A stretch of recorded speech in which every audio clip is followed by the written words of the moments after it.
Welcome back. We're here on Word of Mouth. Wom. With Tucker Vines. Hello. How does it feel, Tucker? It feels great, man. Thanks for having me. As a listener of our first 3 episodes, hearing your voice as a part of an episode, is it kind of like transcendent right now? It is a bit. I had to check out the podcast. Mm-hmm. It kind of just like happened quickly. I saw you guys announced it, and I was like, wow, I was unaware of this. We jumped in head first. You did. And Yeah. There was a good bit of backstory. Like, there was a good bit of like... There was probably like 6 months of like back and forth kind of talking about doing this. And then one day we were just like, all right, let's go. Yeah.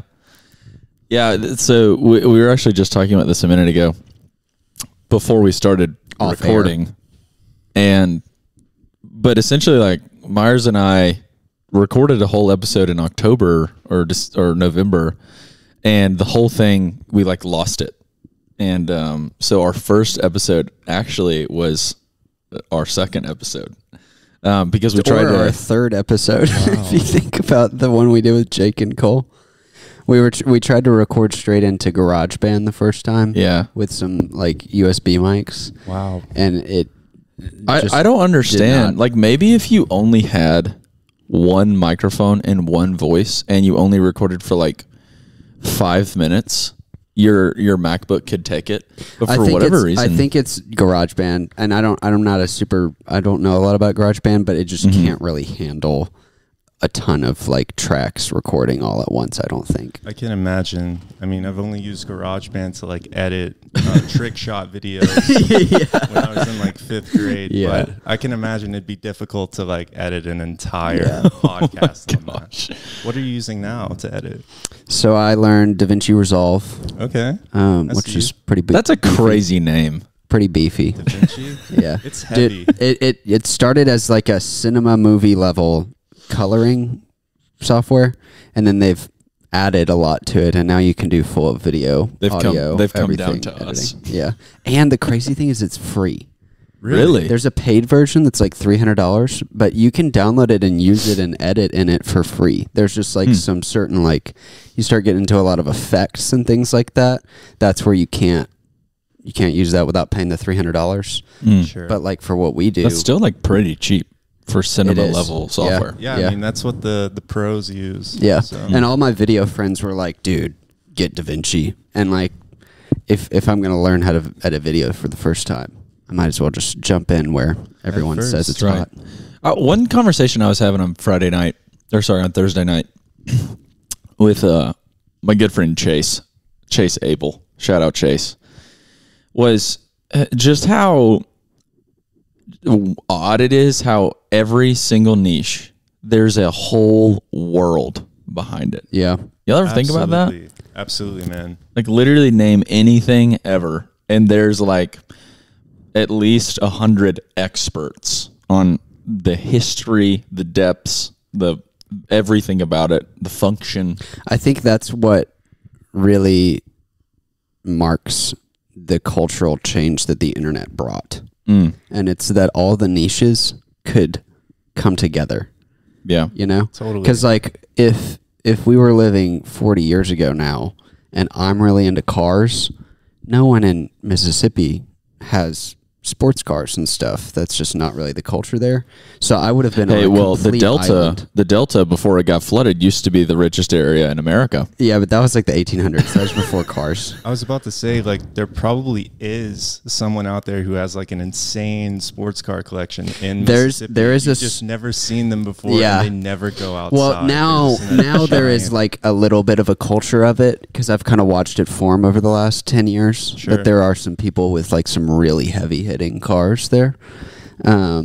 Yeah. But like if you think back to the 80s, I mean, I could have gotten like Motor Trend magazine or something like that, but that would have been it. Whereas now the whole internet means I can get on the internet and say who it lives in Mississippi and likes cars, and I can go meet that person, and then we can build like a whole community. And you can connect with people all over the world who all like cars. So this brings us to an interesting thing that we can reference our guest for. I would love to hear for y'all if you were like in what niche in the world do you think that you're like closest to first place in expertise? Does that make sense? See, the problem is like every day, like I figure out a new niche Yeah. that people are interested in, and it opens up a whole new world, Yeah. and another door. And every day I feel like I don't know anything. Yeah. Everything that I used to know is just out the window. Yeah.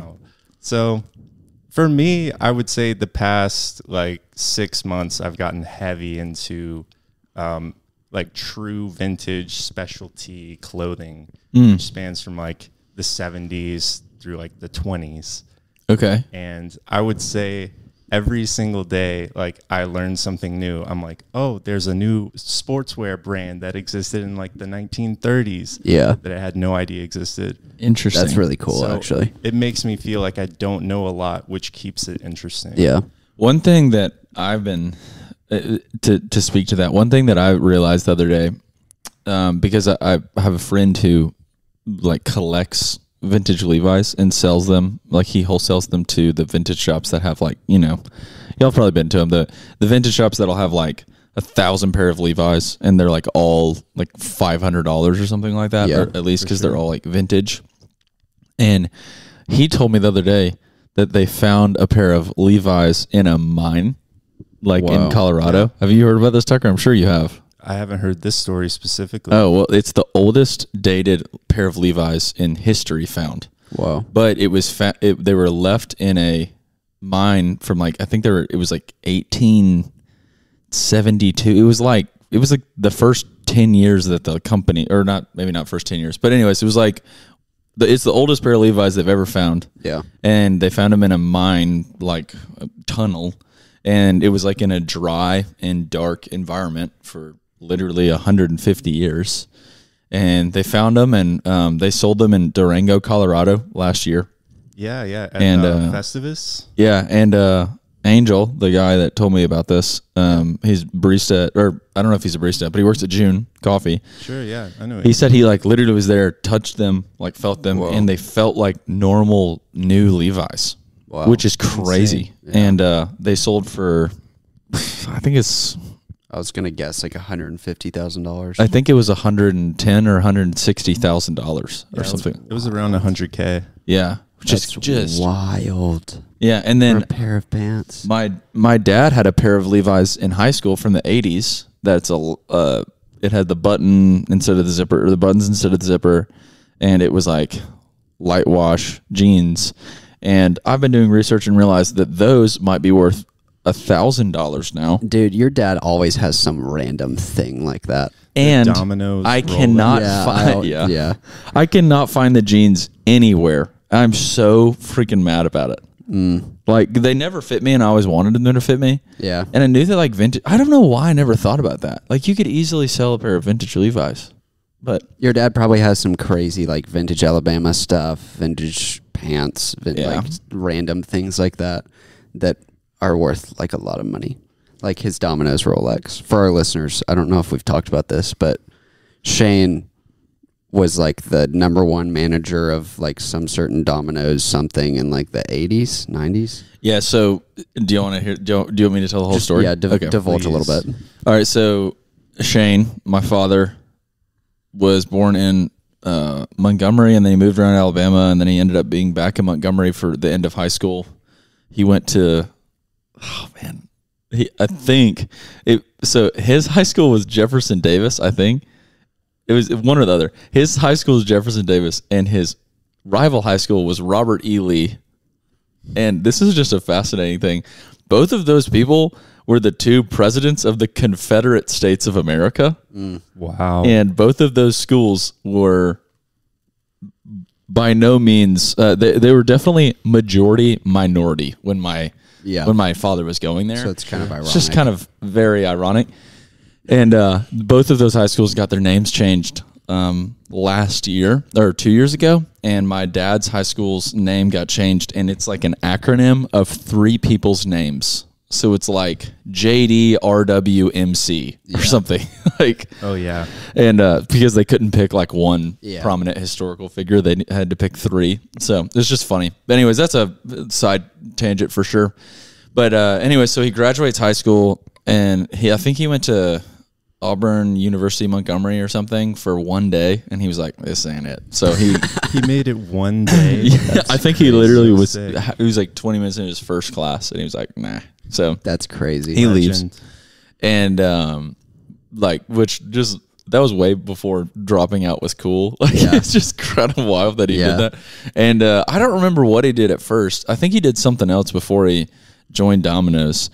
But at that point, he worked for the first Domino's that was in Montgomery, like ever. And at that point, that was the only food delivery service in the entire city of Montgomery. Wow. So he didn't manage that one, but it obviously killed because like that's just wild to me. Like in the 80s, there was like food delivery service, which is a huge deal now, like straight up didn't exist in a capital city of a state in America. Yeah. Like I'm sure it existed like crazy in New York and Chicago and stuff like that. But anyways, so he killed, and then he got promoted up there, and then they asked him to go be like the principal manager of the second location, which was in a suburb called Prattville. And then so he moves up there, and and Prattville's like, I don't know how to explain this. It's like Prattville's like half the population of Montgomery that would be ordering delivery pizza would order there instead of South Montgomery where he was working before. Shout out to our friend Bonnie from Prattville. Yeah. So then like really close to Wetumpka. So shout out Alex Snell. Big ups. But anyways, sorry, Myres, that you don't get that. That's a Tucker and I inside joke. That's from okay. You can be the friends past. with other people outside of me, and I don't have to understand everything. We don't have right. to loop Myres Not everybody has to understand everything. Not everyone has to be in the loop. No, so he like I feel like this has to go to the explanation is necessary for all this stuff with like my dad's story in order for it to make sense. But if you think about it, like, you know, in like freaking Michigan or Philadelphia or like Denver, I mean, like Domino's franchise, and they opened like 15 locations immediately. Yeah. Totally. But in Montgomery, it was such a small market that they didn't take into account like the obesity and the insane indulgence in consumerism that Alabamian like parents have. Makes sense. So like these, like obviously, so they started this pizza restaurant that delivered called Domino's, and my dad like absolutely killed it. And it was like, obviously my dad had to be able to scale it, and it took a lot of skill and stuff, but that is why my dad was like the #1 producer in the country. It was either for that month or for that year. I can't remember. But I think it might have been a month. I also heard that he was the fastest pizza maker in the world. I think it was America. Yeah, my dad also competed in a competition at that I point. never knew Just in that. America, he would probably definitely lose in Italy or something. Italy. Speaking of worlds, there's probably a whole freaking world. Yeah. There's like a Joey Chestnut in pizza making. But in the U.S., that's still pretty insane. Yeah. Yeah. And It he was was like- he was rewarded with this limited edition. Oh yeah, so limited yeah, issue. Rolex doesn't do these anymore, so that's why it's worth so much now. But at that point, Rolex had custom like watches they would do like for promotionals for companies, like large companies. Yeah. So my dad has two things. He got a Hermes tie, which is a Beautiful. how much is a tie from Hermes, Tucker? You're more into designer than I am. I have no idea. On the vintage market, I'm sure a Hermes tie would go for like $200-300. Yeah. So my dad got that, and that was an Atlanta Braves Hermes tie, and Hermes does not do. So specific. Yeah, That's crazy, actually. Hermes does not do Atlanta, but my dad was just like, well, I'll get the Braves one. I don't care, because he doesn't freaking know what Hermes is. That's so sick that like a Parisian company was like, yeah, we got the Atlanta Braves. Yeah. They had like an MLB like collab that And year. back in like the 80s or 90s or whenever. I would have loved to see that storefront. Yeah. Just the retail experience in the Yeah. 80s. Having all those MLB teams in such a luxury. Yeah, it's such an interesting. Yeah, and It'd be like a crazy cool collab now, but back then I don't even know what that just contextually. I Yeah, you just think about like Seinfeld. Like I don't understand like what world like that's Seinfeld's the only world where that like kind of crosses in my brain. But anyways, so my dad was the #1 producer, I guess 2 different months, and he was like, I want the Atlanta Braves Hermes tie on his like pamphlet he had to choose from, I guess. And he got a Domino. He got a Rolex, it's a Datejust. It's a what's it called? Datejust. It's a Datejust. It's like the lowest level like Rolex. The base Rolex with a Domino's logo on it. And I've worn it 2 times in my life, prom and my wedding. Yeah. Those were the only 2 times. I don't know if I knew that. I just love that in your wedding pics, like every now and then you just see like Domino's Rolex. It's such a subtle flex, honestly. Yeah, it's pretty funny. Okay, Tucker, we've talked a lot. I have one more Rolex story. Okay. Jody Yeah. lost her Rolex playing golf the other day. Jody, our friend, she was playing golf with her. That's okay. Her dad can buy her a new one. Yeah. Well, her dad bought her the first one, but the nice. The Rolex, she took it off because her hands were cold, or she was playing golf with her boyfriend. I can't remember. You never take it off. Yeah, I know. And it fell out of her pocket or something. Yeah, onto a golf course. Somebody on a golf course got a Rolex. Oh my gosh! Could you imagine hitting into the rough and walking over there and being like, "Oh my gosh!" There's a Rolex on the ground. Jody, if you're listening, you got to be more careful. Come on, girl. I would love if Jody listened to this. I don't know. She's about to do a long road trip Maybe she will. She's moving to Raleigh in like next week. Yeah. Well, she won't listen to this one because this one won't be out in March. Yeah. In 4 months' time. Yeah. All right. But what were you gonna say, Myres? I was just gonna say, Tucker. We've talked a lot, but we haven't really given context for who you are. Would you want to inform our listeners on kind of what they should know about you?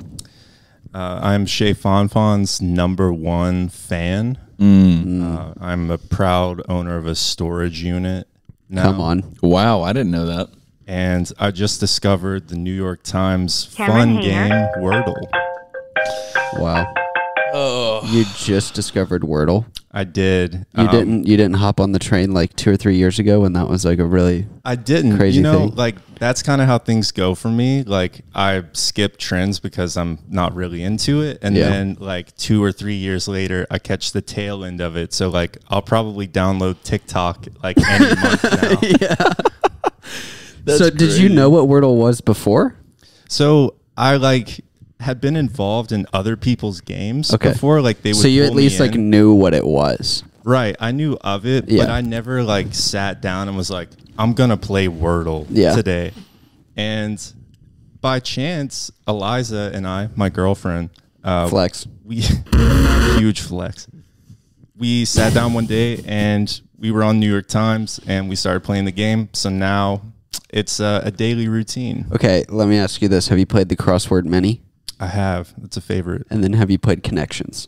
Yes. Okay. That one's a bit hard. It is hard. Me and Claire, we're a little bit off of it right now, but for the last like probably 2 or 3 months, every single day, at some point throughout the day, you just get 3 texts back to back from one of us to the other, and it's us doing all 3 of those in like so 5 nice minutes. to play with someone. It is. It's really fun. It's very exciting. Yeah. I can't relate at all. It's just like a tiny I've never little, done this. a little bit of competition. Eventually. A little bit of competition between you and the missus. I do love crosswords.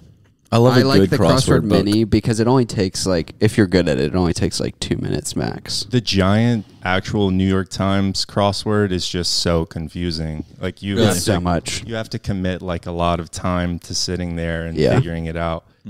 And a lot of the words run together too, because I took a stab at it. I wanted to see if I could do it, and I could not. No. So I ended up like revealing the whole puzzle, and I was like, none of this makes sense, but you got to learn how to play. Yeah, there's like when you play crosswords, there's like this interesting language that people use, and I feel like the more I did it, there was like a little bit where, like my sister got a crossword book or 2 or 3 crossword books for Christmas last year, and I like played it a lot over Christmas break, and I got better. Like I played it for a week, and the 7th day that I had done it, I got because I understood what people were like. I feel like there's like tiny little jokes. Yeah. In all there's like a way. Like I'm trying to think of like an example. Like it would be, okay, it's a concert and there's someone who hosts the concert, or like someone who's like mixing the music, and you'd be like, a DJ? And it's like, no, it's an MC, and you spell it EMCEE. Yeah. So you have to like understand like the language and like kind of the direction the question's trying to lead you in. Because MC is not something that you ever really use. Yeah, in, like, I literally, language, you know? I remember I got a hint that was like Master of Ceremonies, and I didn't know that's what MC meant. Yeah. And I was like, what the crap does this mean? Yeah. And then, of course, Shane was like, an MC. And I was like, what? Wow. Yeah. That has And that's the evolved. other thing is like, I feel like our parents and grandparents are all like, oh, it's just this. Like to them, it just like makes sense. I don't know how that is, but They always know. Crosswords was their TikTok. yeah, it must have been, I guess.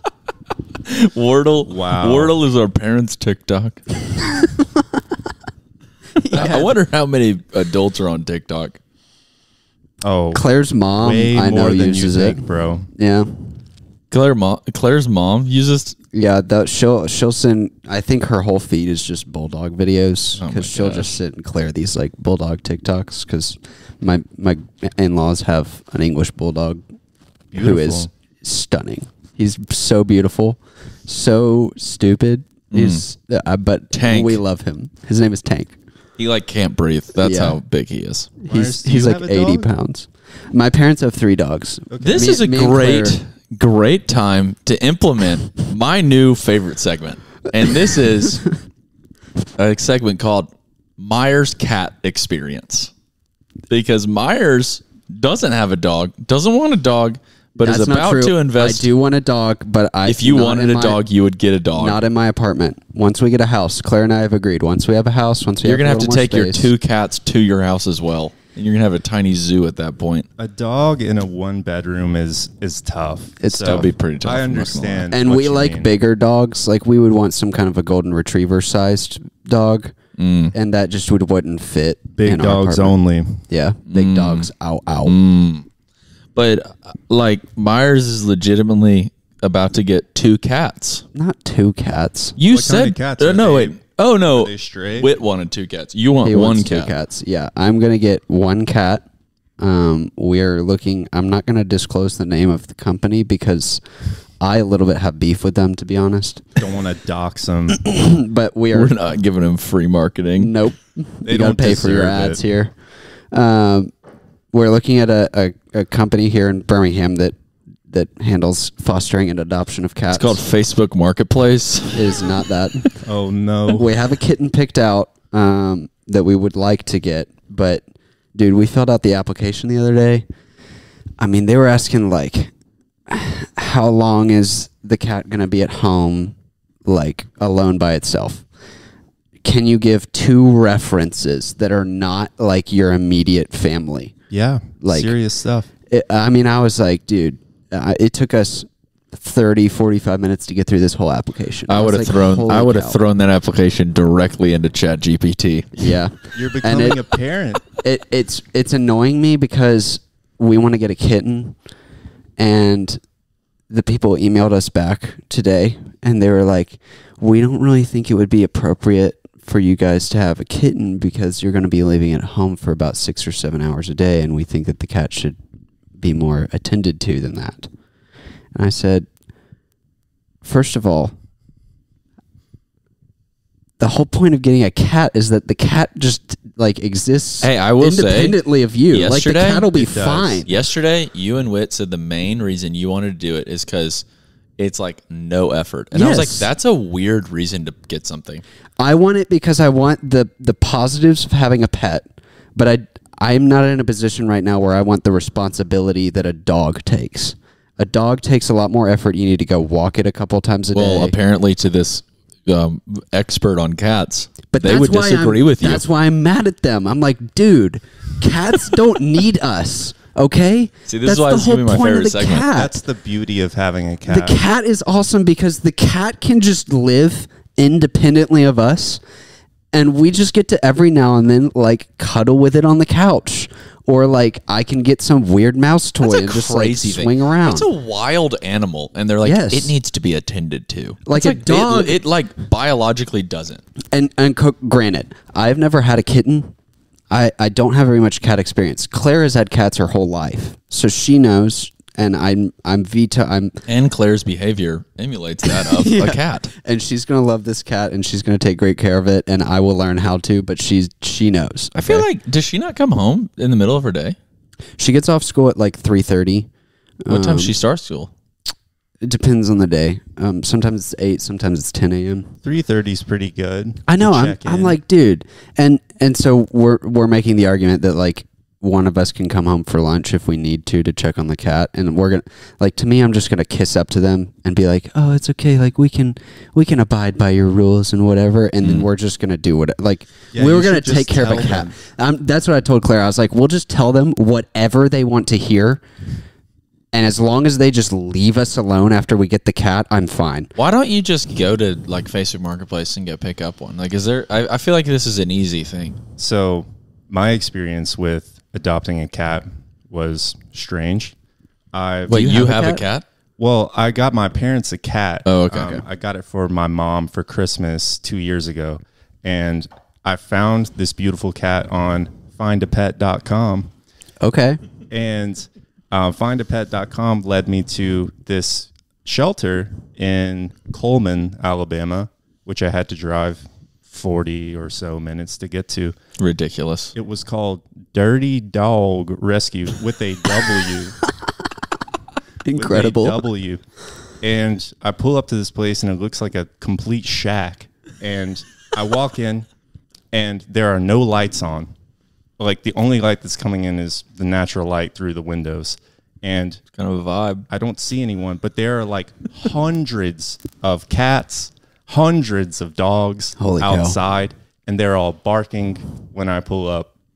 The cats are barking. The cats are barking. Cats were barking. The dogs were Dogs are meowing. meowing. Everything is gone Alternate wrong universe. at Dirty Dog. Dirty dog. But they're outside though. Some of them are outside, some are inside. Or are they just like they're- meandering, or are they like in cages or like boundaried So areas? on the inside, the cats were in cages. These weird like makeshift shelving units that they built and then put some like wire over. It was really sad. But anyways, I find the person who's running this joint and she starts like telling me about the place or whatever, and we eventually find the cat that I want to adopt, and she hands it to me. And she was like, here you go. And I was like, any paperwork that I need to fill out, like to ensure that I'm fit to take care of this animal? And she was like, no. She was like, we have so many pets right now. We And then just need to offload. We just need to get them. She's like, you want another? You want another? She started crying when she gave me the cat and was like, I rescued a pet snake the other day. And I was like, oh my gosh, like, what have cow. I gotten myself into? So I had to like sit there and console her for like 20 minutes to ensure that like everything was going to be all right. Mrs. I was Dog. I was like, no, you're doing a good thing. Like you're rescuing so many animals. I was like, I promise, like I'm going to give Also rescued a good home. Yeah, rescued a snake. Rescued a snake Like- out of a ditch. That's not a pet snake. That's yeah, just a snake. Snakes are just snakes. Exactly. And they just go and be wild animals. But I assured her that I would tell the community about Dirty Dog. So if you guys need a Hey, well, honestly, bro, for real, out. just go up to and you you got to go. go to places like that in order to have experiences that easy. Like Yeah. if you like stay in Birmingham, things get like. Well, totally. probably necessarily hard. I was about to say unnecessarily hard. Yeah. If you just gave cats out for free, there'd be a bunch of stray cats Well, like everywhere. this company, my brother-in-law him and his partner have like been little cat fosterers in the past, and this is the company they worked with. So we were like, oh well, we'll work with this company. They know my brother-in-law, like easy one and done. And it's just simply not that. And that's been my cat experience so far. Well, see, this is the premise of this segment is our listeners, and I think have a little bit of enjoyment finding, like when there's an opportunity to pick a side. You know what I mean? Like Yeah. So, and this is my thought. Myres shouldn't get a cat. Yeah. I'm going to be very open about that. That's going to be my side. But I'm open. If he has a good experience, I'm open to understanding why he did it. This is honest communication. But Yeah. Myres really wants to do it because of this absolutely bogus reasoning of it's just not time for a dog yet. So, Dude, that's real. it's like it's sound logic. I'm not saying the logic is wrong. I'm just saying that when the dog comes along, those poor cats. That's how I think about it. No, they can. Because cats live, dude. I got can my cat when I was in coexist. 6th grade, and it's still alive. Yeah, they live forever. But Yeah. Another thing, I have way more pet experience than Steven does. Are you kidding me? I just told you I've had a cat for like 14 years. We've had. I want to say we've had parents breed 8 dogs. I forgot about that. Yeah, we bred dogs for a while, so we had a bunch of dogs for that reason. But not counting the puppies that we bred, I think we've had maybe 8 dogs throughout my life. We've had probably 5 cats, which I know I just said we didn't have cats. When we moved to this house that my parents live in now, they had 2 cats there already, and so we kind of just like took them on. And then we've gotten 2 more cats. Like one of them died. The other one kind of is around, but is older. So then we got 2 more cats for my grandmother to take care of. Wait, when did you move there? Didn't you move there When I was you a were senior in high school, so 2017. I did not know you moved to that house when you were a senior in high school. Yeah. I thought you moved into it when you were like 8th grade or something like that. No.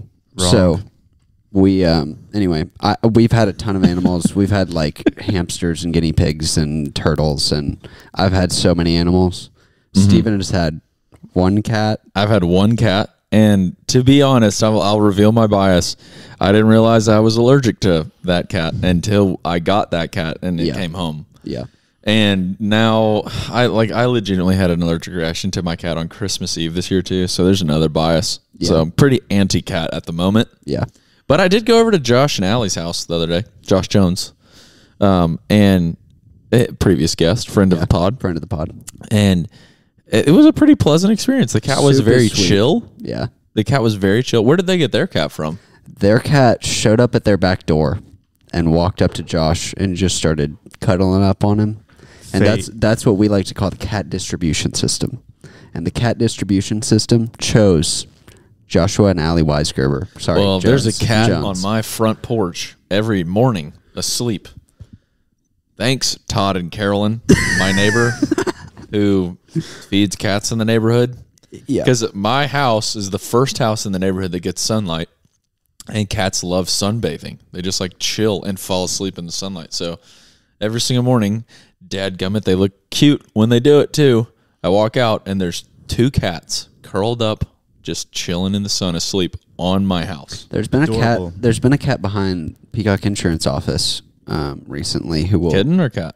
full-grown cat, who will curl up in the leaves in the sunlight sometimes because it's been really cold out lately. Right now it's January, so Yeah. So speaking of pets, this is a question that I asked recently to someone, and I would love to hear your thoughts. If you were a dog, what kind of dog would you be? What do you identify? That's a great question. I think I would be some kind of like an Australian Shepherd or like a Border Collie because I'm kind of small. I'm medium sized. Yeah, it makes sense. But so much energy. I have a lot of Australian energy. Shepherds are like, That's cool. when you wear them out, Australian Shepherds are amazing dogs, but it's very difficult to wear them out. Yeah. And I think that like I love watching the videos like of guys on mountain bikes riding through Colorado with their dog like Just running ahead of them. sprinting. Like Yeah. that looks awesome and I would want to be that dog. Oh, man. Well, Tucker, you're 1,000% a Great Dane. Yes. I do identify with the gentle giant dog Yeah. breed. Well, but like Yeah. an older one, though. You know what I mean? Because Older and wiser. Oh, also, let's go ahead and let the cat out of the bag. Tucker at one point was the number 1 recruit in the state of Alabama for his age group in basketball. Wow. briefly. That's wild. And then he tore his ACL 6 times. times. Is that right? That's an insane amount of times to tear your ACL. Oh, sorry, you tore your ACLs. A total of. I've never torn my ACL, but pretty close. I tore my patella. Oh, okay. When I was in 9th grade, and then after that, the injuries just sort of occurred around that injury. Yeah, so because once there's one weak part, it puts more stress on all the other parts of the tendons and the muscles. That's metaphorical, bro. Everything. For sure. Yeah, I had to give up playing ball when I was in 12th grade. That's tough, man. I was told by the doctor, actually, which is why I have to be so careful these days, is I have the knees of an 80-year-old man. Goodness. Because of severe arthritis, which is why I got into cycling and walking, because those are like low impact activities for me to do. But yeah, it is crazy for you being probably out of every friend I have, being the most like medically limited athlete. Medically limited. Is that a sick. Politically correct way? I don't know. Sure. Handicap. Yeah. You're definitely not handicapped, but you're pretty close. You know, like they literally told you if you tore it one more time, they like couldn't put it back together. Well, they were like, well, here's the thing. You need a knee replacement, but we don't want to do that to you until you're like 40. So just take it easy out there, bud. Nice. Thanks, doctors. But the reason that I brought that up is Great Danes, when they're young, are like very like they run around and they're very agile beings, and then whenever they get older, they're pretty chill, but they're just huge still. Yeah, I found out that they're really good apartment dogs, because in New York you would see a lot of Great Danes like at the park and stuff, and I was always like so curious like how people lived with these giant animals, and after talking to people, they were like, no, these are like super chill, like great apartment dogs. That gives more context to your in-laws. Yeah, because we thought they were crazy for getting a Great Dane with their apartment. Yeah, they got the crazy part is they moved to a home. Actually, Raven is their Great Dane's name. I think it's a she. This is Gracie's sister. Yeah, and it's a brother-in-law. Gray Great Dane that is like purebred. I mean, it's ginormous. And I have like, whenever that dog was like a puppy, I don't know what was going on, but I've never been around a dog. I've never been around a puppy that had such large paws, and I've never been around a puppy who was more like clumsy because it grew so much. Yeah, sure. This sounds exactly like me. And then, but now they live in a house on like a little bit of land in Maryland, and I think the dog's like begun to chill out. But whenever they lived in the apartment in Durham, the dog was just like crazy. Like it had what's it called whenever they sprint around? The zoomies. Yeah. You get the zoomies bark, all the things, you know. A Great Dane doing zoomies has got to be pretty scary. Oh, just sliding and slipping. You got to watch out, dude. It's like a baby deer, like legitimately. Yeah. Dangerous. I have no idea what dog would you be? I'm thinking of what kind of dog you would be. I mean, like a lab. I don't know, like just a very like something just chill? A blonde lab that's like old and chill, Could like a. I kind of thought about maybe a golden doodle. Oh, shut! And the reason I say that, because I just like jump up and down energy. all the freaking time. No, the reason I say that is blonde, shaggy hair.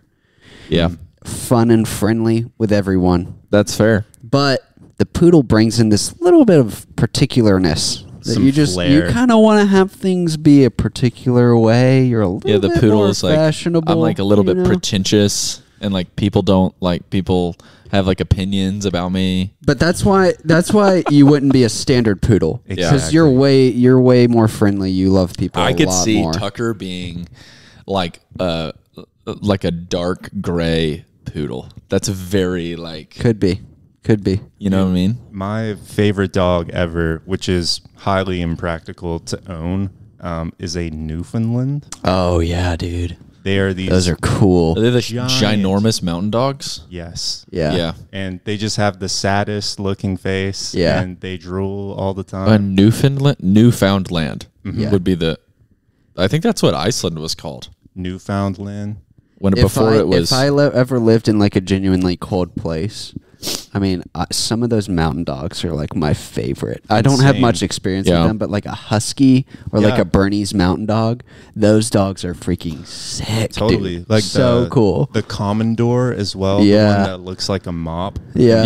yeah. Those are so They're like cool. all those Yeah. dogs would be so high maintenance in those Alabama dogs- because you'd have to do Totally. so much to take care of them in I the bet those heat. dogs cost a arm and a leg. Well, Yeah. I've heard that they like roam for miles and then come back. Like it's good for their well-being. Yeah, to it would be just, so cool. Graze for miles at a time. It would be cool to have like a Wow. ranch in Montana with just like a couple of those dogs that just kind of like Montana they just fever. kind of go off on their own. That's my Instagram explore page. Just like Just a bunch of Newfoundlands. Newfoundlands like grazing in a field. Yeah. I watched some this morning. Dude, I watched a video. I came across an Instagram page the other day of this guy who had a sheepdog, and it looked like an Australian Shepherd and a Pointer together. I don't Yeah. really know what they're.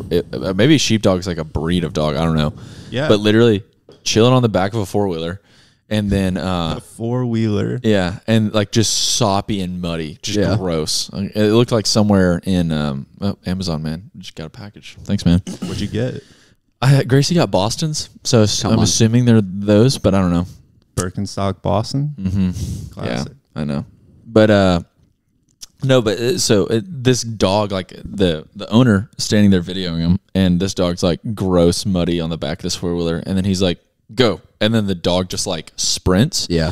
And probably like a quarter mile away, there's a herd of sheep in a field, and then the 4-wheeler's parked at like a narrow kind of like fence, like gate. And so that the sheep will move into another field, and the dog, like literally within a minute, like within the length of this Instagram reel, had barked and gotten all the sheep to like run down to this fence gate and then Yeah. go into the next field. I was like, oh my, that was like the owner didn't have to do a thing. I think it's so cool when people train dogs to be like useful, helpful, almost coworkers, you know? And the two Totally. examples I can think of is like people herding sheep with sheepdogs and police officers with police dogs. Because Oh, the yeah. dogs are so obedient. But also like Yeah. the owners take such good care of them because they really depend on the dog. Like they need it. And it's this really cool symbiotic relationship. Yeah. My favorite dog is a mix between a golden retriever and a Siberian husky. It's called a Goberian. And it's just like a more blonde version of a Siberian husky. But Yeah. I think those dogs are, they're freaking smart and they're so pretty Yeah. to me. So that I really idea of want that would be- I want a Bernese Mountain Dog Poodle mix. A Bernie Doodle. I don't know what is a Bernese mountain dog? Is that like a, It's what was that movie? Do you remember the movie Beethoven? yeah. Yeah. Okay. I think that was a Bernese Mountain Dog, wasn't it? So it's just like a straight haired I think so. golden poodle or something? No. It's like this big brown dog with like white and black features. Oh, cool. And they used them in like mountain towns as like rescue dogs. So like on the Alps, they'll send out the Bernese Mountain Dog to go save them. Yeah. Wow. Good sled dogs. I've heard, I've talked to my mom about it because, again, my parents bred golden doodles a little while. And the problem with Bernese Mountain Dog poodles is that the Bernese Mountain Dogs are huge dogs. And poodles, even if you get a large standard poodle, they're smaller. And so a lot of times these mixes, when they get older, will have a lot of health problems because it's a big dog kind of being fit into a smaller dog's body. Yeah, And so that's they the get really problem. uncomfortable and stuff. So then as much as they look cool and they're really pretty, I also don't I don't want to like perpetuate the creation of animals that suffer. Sure. I mean, those I don't know if giant, I'll ever actually get one. those giant dogs only live like 8 to 10 years. Really? Sadly. Yeah. They just can't keep up. They Yeah. can't. It's too much. They got 80-year-old knees at the age of 24 or Look at that. 25. Someone told me yesterday, they were like, I think you're going to live forever. And I was like, I'm not. I was like, I appreciate that. Yeah, people come up to me all the time and say like, dude, you're going to live forever. People talk to one sober person, young. and they're like, "Wow, you're gonna live forever." You got 80-year-old knees, but a 2-year-old's heart. That's so true. Oh man. So guys, we're gonna go into a little bit of a segment time here. Run through some of these. Segment time. Start with our favorite segment. Or sorry, not our favorite. I say every single segment. Yeah, Our favorite you segment. say that. One of our favorite segments, which is great marketing. Great marketing. So, Tucker, has there been in the past week of your life marketing that has caused you to have purchase behavior you otherwise would not have had? Good question. I get a lot of the same ads, but lately, within the past week, it has been J. Crew ads. I think I've kind of been like all around the surface of like J. Crew and Noah, that brand. And those ads have been popping up all the time because they're having like a massive markdown sale. Oh, But Yeah. it's good to know, actually. But the Noah branding is just so good, so sleek, and it comes across like an image that you would just hit the heart on Instagram. Sure. And that's what sort of like draws me in. Yeah. It's like a beautiful image, not really supposed to be marketing, but it still like encapsulates the whole like feeling and mood of a brand. That's what kind of like pulls me in. Like I would also say like Our Legacy and Stussy, those brands like do a really good job of that. Also Comme des Garçons. But J. Crew mainly. Wow. Did you buy anything? I've added stuff to my cart for sure, but I haven't checked out yet because the things that I want, they're not on discount. Sure. Yeah. I whenever I was in New York and you told me about the store on what is the store that your hat that you have Oh, Bowery. on Bowery? Yeah. Bowery. Like that, it was like 3 blocks from where Grace and I were staying, and I went and I was like, oh, dude, get this hat. They have this one J. Crew's. It's like why is that storefront so popular? So that is the J. Crew men's shop. Oh, okay. It's on Bowery, and when they did the whole like creative direction change, Yeah. they decided to like completely revamp that store and made it more like a gentleman's like tailor shop sort of vibe. So yeah, it's the most like interesting shop that they have, I believe. Yeah, because all the J. Crew shops in New York were really, really cool, but this one was like definitely next level. An experience. Yeah, and I walked in, and Tucker has this really cool like hat from the time that he lived in New York, and I was like, oh, I'm gonna go get one, assuming $28.99. No, this hat $70, dude. I was like, Never assume 28. I was like, hey, how much is it? And they're like 70, and I was like, and this is like it's like a nice leather, like strap on the back, but it's like a khaki hat that has a picture of a fish on the front. Yeah. And I was just like, oh, ooh, and like I was like, oh, I didn't know that, man. I'm so sorry, but like I can't. Like it was those moments, especially like when you're in New York and you're trying to like not come across as like super lame. Oh man, that was a tough moment for me. But yeah, J. Crew. That's a great company to fall into a marketing trap with. They're doing some cool stuff. Yeah, they've got the targeted ads dialed in on me. Yeah. I think. I heard the other day that it's like J. Crew. Does J. Crew own Madewell, or is it Old Navy that owns Madewell? I don't know which brand owns which, but I think they all fall under like a similar umbrella. Like same with Banana Republic and The Gap. Yeah. Yeah. So that kind of blew my mind. It also blew my mind the other day when I realized that Kava was the Zoe's Kitchen rebrand. Was I it think really? I told you that. Yeah. Yeah. Did you not know that? I don't think I knew that for sure because, strangely enough, my last semester in college, I had a Zoom call with the owner of Zoe's Kitchen. No way. And there was Like only you or like your class? No. It was my class. Oh, I was like, holy cow. I was just Tucker's just chatting him up. I was building with the Zoe's Kitchen founder. Come on. Mm-hmm. But yeah, there was no mention of kava taking its place. But I'm an OG Zoe's Kitchen guy, so love So it. I listened to a podcast that was about kava. I think it was How I Built This. It's like an NPR podcast about businesses and stuff. It's really interesting.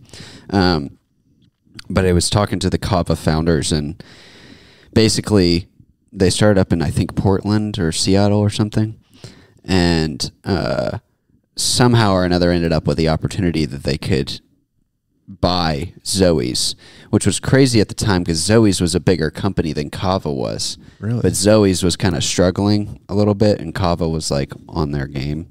And we're kind of like becoming the fast casual like Greek place. Sure. And so they went through with this purchasing of Zoe's, even though Zoe's was like, I don't know, 1.5 times bigger than Kava was. And so they tried to kind of like fix Zoe's a little bit. Part of what they identified the problem was is their menu was a little scattered, because it'd be like, okay, this is a Greek place, but then they'd have like chicken salad and mac and cheese, and they were kind of like, this is not really Mediterranean. And so they tried to kind of alter it and fix it and change it a little bit, and then it ended up, they kind of decided like, look, Kava's killing it. This brand is like established. So what we need to do is we really just need to like convert the Zoe's to Kavas, because we know this formula works, and we haven't figured out how to really fix the menu and everything for Zoe's. Sure. So slowly over time they've swapped all of them, and if you think about it, like the one in Homewood, the same location was a Zoe's, now it's a Kava. The one downtown was a Zoe's, now is a Kava. And that kind of like 2 and 2 together in my brain, I realized that. Totally. Because I think like with Zoe's, like obviously it was like started in Alabama, so I think there was a little bit of like Southern flair. Yeah, I didn't know that Zoe's was started in Alabama. It did. Mountain Brook. Actually, Yeah. How far were they? Were they all over the I think country? it was southeast. I don't think it went outside of the southeast, Oh, but I could have been wrong. Yeah, it probably was only Because I think Kava's an Atlanta company, or is No, Kava is out of like Seattle, Portland, something up there. Pacific Northwest. I've never been to Kava because of my loyalty to Sweet Green. Wow. Wow. I feel like they're not competitors. Also there's not a Sweet Green here. Well, there's not, but there are 2 bowl places. Sure. And you know, Sweet Green, depending on which offerings you choose, can lean more Mediterranean. And do you ever go to Chipotle? You know, I went to a Chipotle recently, and I was like, you know what? This isn't bad. Dude, Chipotle. I've been to Chipotle like 4 times in the past 2 months. I'm kind of feeling it. I'm kind of vibing with Chipotle lately. I go in waves. It comes in waves for me. Every now and then I'll be like, dude, I gotta have Chipotle, and then it just happens. Sure. I don't really eat a lot of fast food, so Yeah, I feel like Chipotle is a little bit more elite, Yeah. if you will. it gets But- up into fast casual. Yeah, it's all the same. It's going up above. Dude, it's crazy to me. Like Taco Mama is opening up all over the place, like Yeah. all over the southeast. I heard this on a previous podcast. Yeah, that's we like did kind of wild. discuss it. That was the poll on the last one that came out. Yeah. Oh, do you guys like Taco Mama? Like we actually had this conversation because we were like, "What would you answer on?" Like, did you answer the poll on the Spotify podcast? I did not. What if you were to have answered? What would you have said? What was the question? It was like, "Do you Taco Mama, yummy or no? I think yummy. see?" I think depending on the time and place, like it could be the perfect meal for you at that time. That is the best way I've ever heard it explained. Yeah. Depending on the time and place, it could be great. Like I went, like for example, Annie Strawn, my wife, her best friend. It made it sound like that Annie Strong was your wife. My wife's best friend, Annie Strawn. Yeah. Was in town, and Annie like went to college here, and now she lives in Raleigh, and is an NC State Wolf. Come on. It's the Wolf Pack, so I guess that means she's a Wolf. Yeah, sure. She's in there for grad school. So anyway, she comes back periodically, and like she comes back, and then she wants to try all the new things, but all the new things have like weights, and it's like hard to get reservations and all that stuff. And this is like the 6th time she's came back and visited since she like has been living in North Carolina. And Taco Mama was just, it was the afternoon, we were hungry, and like we didn't really like want to do all that stuff of just like trying to find out, like, go get a restaurant, get a waiter, expensive, blah, blah, blah. Yeah. And then we just like went to Edgewood Taco Mama, and I was like, Hits the spot. this is it. It's everything it needs to be. Yeah. I appreciate their speed of service. That's Like, true. pretty much by the time you have like gotten your water, go and sit down, put your number down, like your food is following you. Oh, it's rapid. And it's crazy. Yeah. And Probably. like, and it's like if you think about, I go and get a bowl that's got like 15 ingredients. Like they're piling on all this stuff, going through and then getting it out to me in like 3 minutes. Dude, I just went to the Bay Area in December, and in Oakland, I went to this ramen place, and I had to wait like 30 minutes to get in. But what I realized they were doing in the restaurant is you would come in, take a seat, they would take your order like within 5 minutes. They would go get the ramen that you want, they would serve it, and then they would ask you to leave so like other people could come in. Wow. So it was just like rapid hospitality. Like they were firing out these ramen bowls, and it was delicious. But if you think about it, like they're just scooping out broth. And Yeah. Wait. Did you just say you waited 30 minutes though? Yeah, I waited 30 minutes just to get into the restaurant. Oh, wow. But then once I got in there, like within 30 minutes, I was eating. Huh. And It then was quick. and they told you to leave. Well, like that's just kind of the vibe. Oh, okay. Like once you finish, like they take your stuff and they give you the check, and it's kind of like, all right, you should go. That's crazy. Interesting. I think that's an interesting thought, if it's good or bad service to like kind of move people out the door. But and the I quality think- was so good. I think it was like I've never thought about this. I've always thought, like give people their space. Sure. But I think it could be done well, that like you're putting limitations on your customers that are good. It's that, hey, you finished eating, you should probably go like do something else now.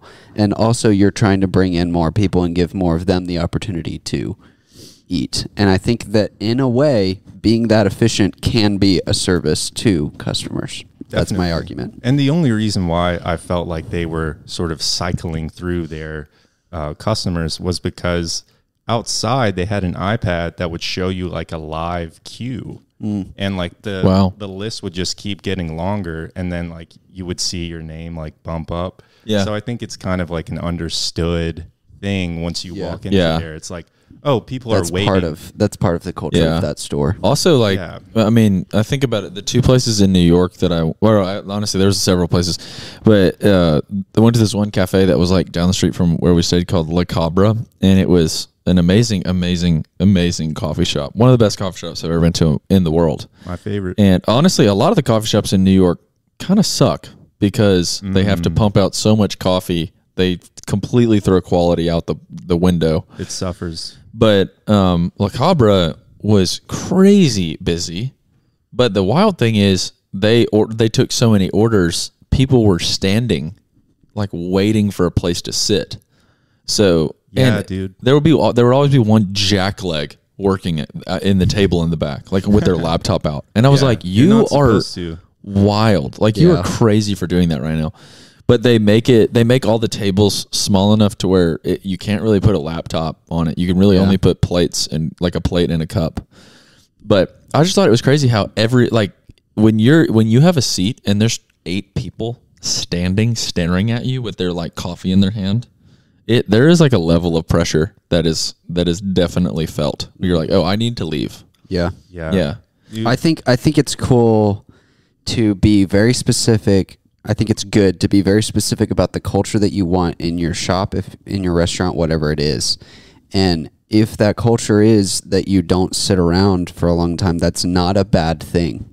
Yeah, especially in a place like New And York. that's hard. That's, I think, hard for people in the South to understand, because people like to sit around and take their sweet time at meals. And in other countries, there are places like in South Africa, for example, I've been. Dude, if you go get dinner is like a 5-hour long experience. It's like, it's okay if you show up 2 hours late. Like if you said it's dinner at 5 and you show up at 7, that's okay. And you have to like hunt down the waiter to get the check. Like they're not going to like present it to you.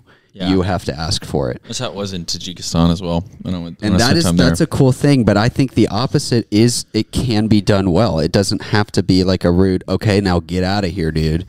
Yeah. Like limitations can be a good thing. Yeah, if you're chilling in like San Francisco ramen place and there's 30 people outside waiting, there's a necessity to that. Yeah.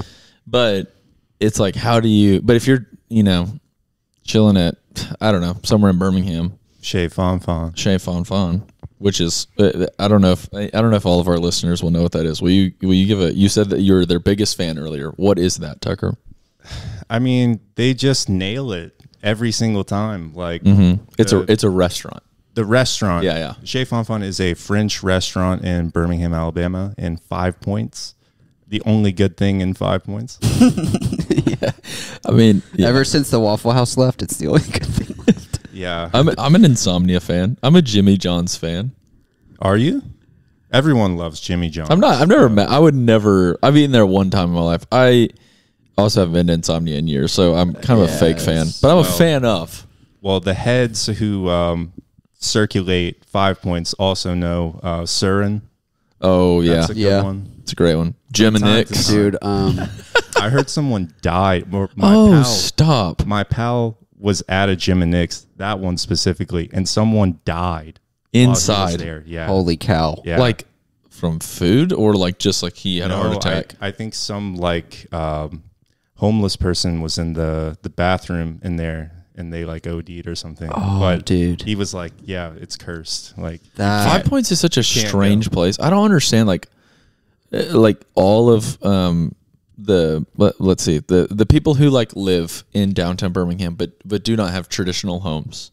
They all hang out there. Dude, yeah. I don't know. And they are the loudest in terms of like asking you for things like money or like straight up like cigarettes or stuff like that. And it's a really like kind of lousy place to go to now because people just ask you for stuff the whole time that you're walking around. Yeah. It's just a strange environment, but it has potential of being like a really cool corner of Birmingham. It's also really strange because if you drive up the hill for 2 blocks, there's like $800,000 townhomes up there.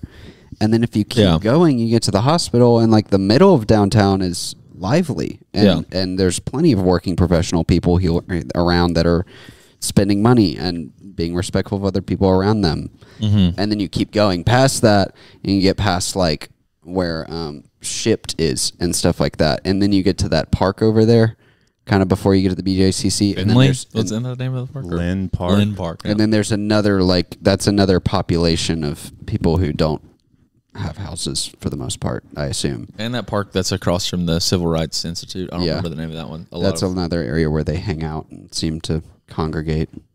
5 Points is the Wild West, though. And I feel like if you're not from Birmingham, I don't know if it's like the city of Birmingham is like running ads or something for 5 Points like online when you're like things to do in Birmingham, Alabama. Yeah. Like people just flock to 5 Points for some reason. Like several people that I know that have moved to Birmingham in the past like year have moved to 5 Points. Interesting. And they're like, I didn't know where else to go. Yeah.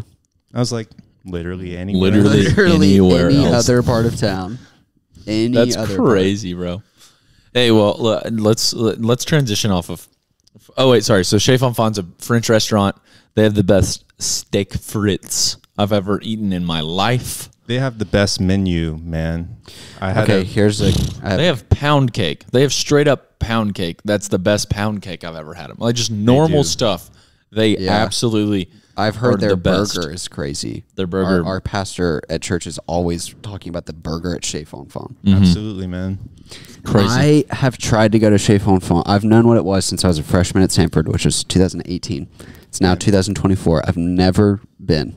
I've tried to go at least half a dozen times, and each time I try and go, it's like 2 days before, and you just can't get in. 2 days before, you got to be like 2 weeks in advance. Okay, we're gonna go to Chez Fonfon. Like at this point, it's competitive with the older demographic. Yeah.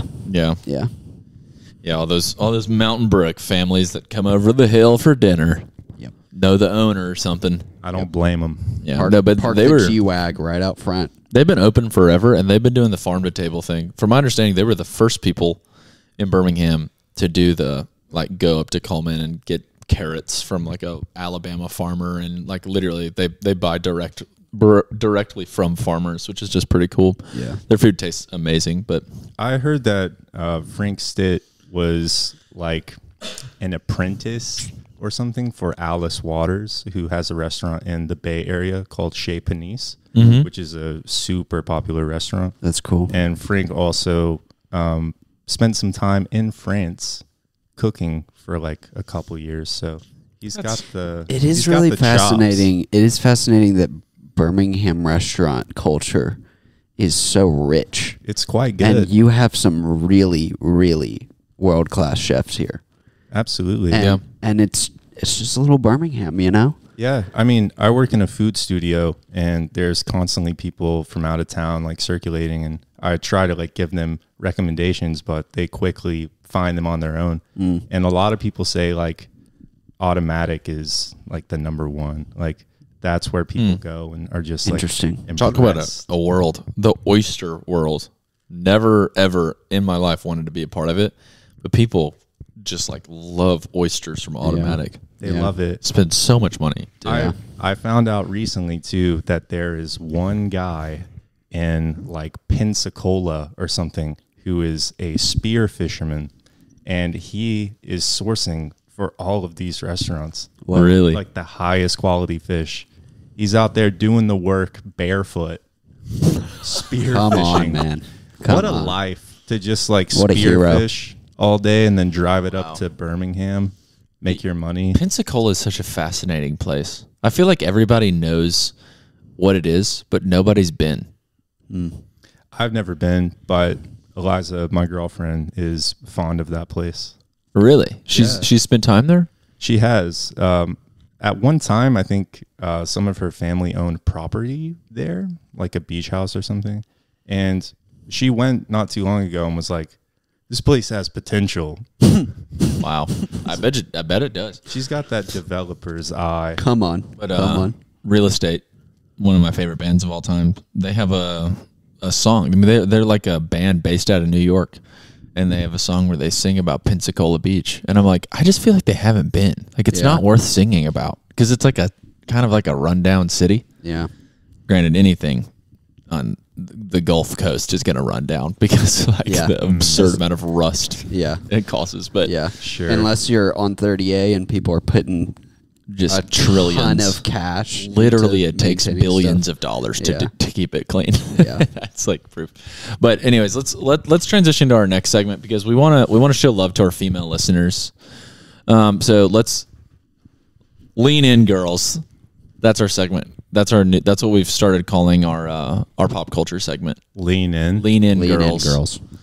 I found a killer pop culture article, and this is the complete history of Taylor Swift's dating. Wow. Okay. I'm excited for this. Starting in July 2008, Taylor Swift dates Joe Jonas Tough one. from July 2008 until October 2008. So how it's even on this list is kind of crazy. Really short. 3 months. The next one is Lucas Till. Don't know who that is. No idea. Nope.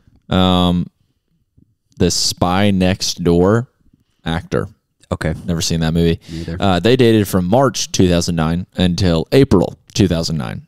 Man. So after That's dating 1 month. Yeah, so after dating Joe Jonas Does for that even count?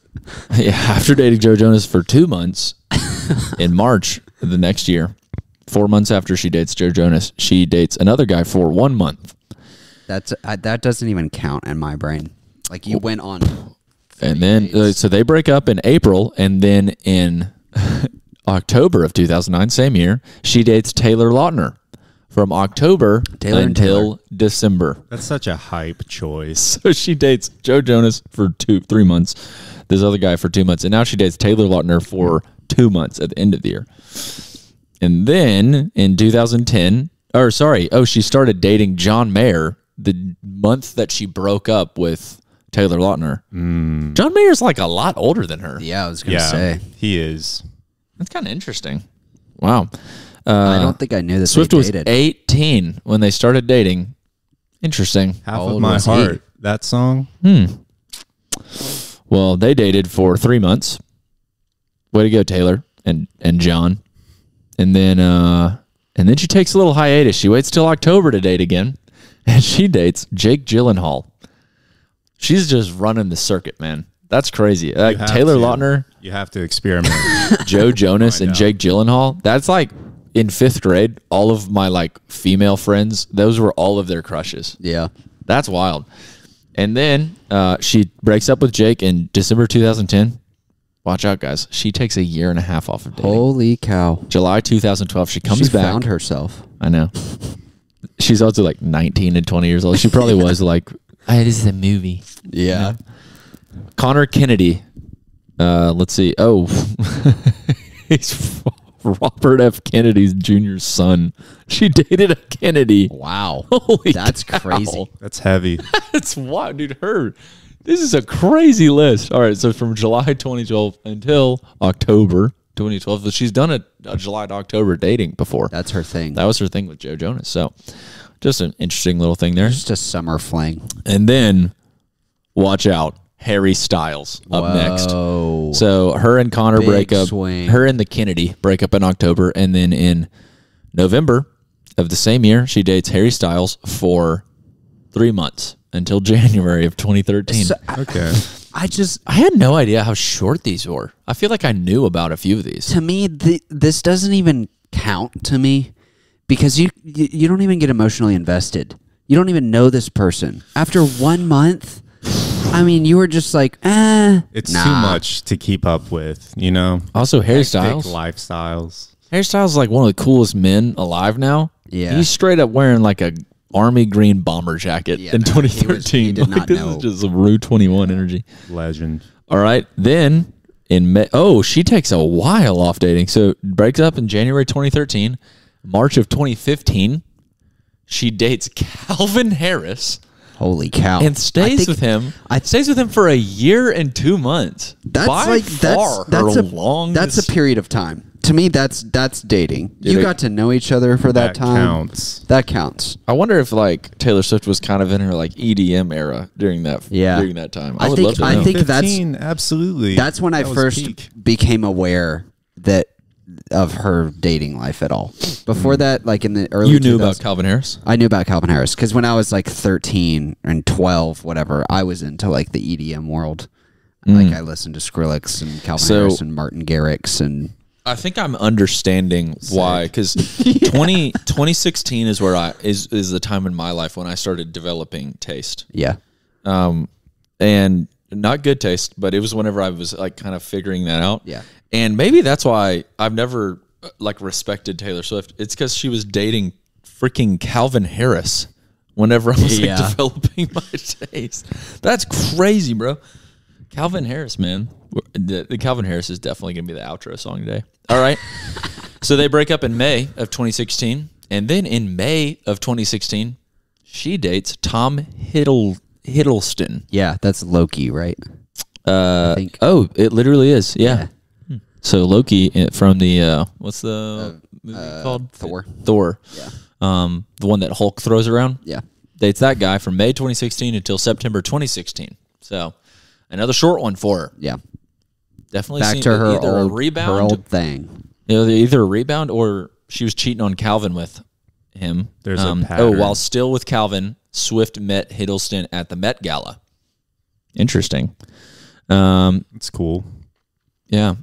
And then, so she takes another brief stint off, and in May of 2017, so like 10 months later, she dates, holy cow, Joe Alwyn from May 2017 until April 2023. Wow. That was like her husband, I guess, then? Well, Surely they got married. isn't he an actor? Let's see. Let's see. If this is what the article says. If you ask a Swiftie, they'd probably say that the singer started dating Alwyn back in 2016 after she met him at the Met Gala. Of course, Swift references this meeting moment in her Reputation song, Dress. Flashback when you met me, your buzz cut and my hair bleached. Even in my worst times, you could see the best of me. So good. Bars. But the pair's relationship wasn't officially confirmed until May 2017. Then, that December, they were spotted dancing in each other's arms at an Ed Sheeran concert. Wow. The man. Can you imagine, dude? So, yeah, I'm definitely kind of putting it together while I've never respected Taylor Swift. That's crazy, bro. All right. And then, May of 2023, the month after she breaks up with this guy she dated for 6 years through the pandemic. Yeah. She immediately starts dating none other than Myres' favorite musician of all time, Maddie Healy. I did know they had like a little fling. Oh, That is interesting. That was Maddie recently. Healy is the rebound dude. Honestly, That's she starts dating Maddie Healy. She puts out an album, or she actually put out the album with Bonavera like in 2021. Yeah. She's in her indie era. Yeah. All the while, she's like still dating a guy that she like danced with at an Ed Sheeran concert. So I can see why she's like entering into this like new, phase here. She dates Maddie, who's like the hipster of all hipsters. Yeah. The emo boy of all emo boys. Yeah. 1975 singer, if we haven't mentioned that already. Or the 1975. If you've ever heard the song Chocolate, that's who we're talking about. And then July 2023 till present. 1 month after she breaks up with Maddie Healy. How long were they together? 2 months. Okay. Actually, little sorry, rebound. 1 month. Yeah, After she dated him for 1 month, and then right after that, she starts dating Travis Kelce. Which is, in my opinion, her best relationship. Honestly, bro. So much bad content has come out of this relationship already. It's fun to watch. I like legitimately sat in a conversation. Crystal Brummett, if you're ever listening to this, I'm talking about you. I legitimately sat in a conversation where someone like logically played out why it made sense for her. Oh yeah, people are But they were like, deeply she emotionally needs invested. someone who's this way and this way and this way. And I was like, what are you talking about? We don't know anything about her. Like, this is, You don't know her. You don't know him.